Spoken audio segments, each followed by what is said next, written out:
Bonjour les amis, j'espère que vous allez bien.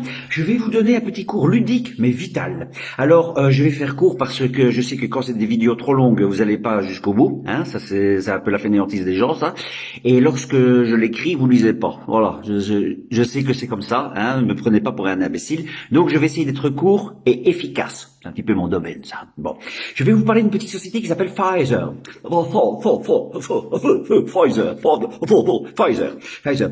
Écoutez, c'est rigolo, c'est une société pharmaceutique, hein, qui a engrangé plus de 55 milliards de dollars de chiffre d'affaires. 55 milliards de dollars. C'est anecdotique. Mais figurez-vous qu'en 2003, 3 employés de Pfizer sont contaminés par un virus créé par les laboratoires de la société.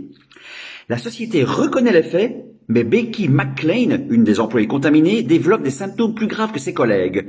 Elle se révolte et critique ouvertement les méthodes de Pfizer. Licenciée en 2005, elle porte plainte en accusant son ancien employeur de n'avoir pas mis en œuvre les mesures de sécurité nécessaires pour protéger ses employés et de l'avoir licencié abusivement. En 2007, le gouvernement nigérian a porté plainte contre le groupe Pfizer, l'accusant d'avoir provoqué en 1996 la mort de 11 enfants lors de tests de médicaments contre la méningite. De plus, de nombreux autres enfants auraient développé des symptômes plus ou moins graves, surdité, paralysie, lésions cérébrales, etc. On continue. En 2009, Pfizer accepte de verser une amende record de 2,3 milliards de dollars aux autorités américaines. La société était accusée d'avoir fait la promotion abusive de médicaments interdits par la FDA, notamment le Bextra, le Géodon, le Lyrica et Zivox. En 2016, Jérôme Cahuzac affirme lors de l'ouverture de son procès que le compte illégal qu'il avait ouvert en Suisse avait été alimenté par des fonds venus de laboratoires Pfizer.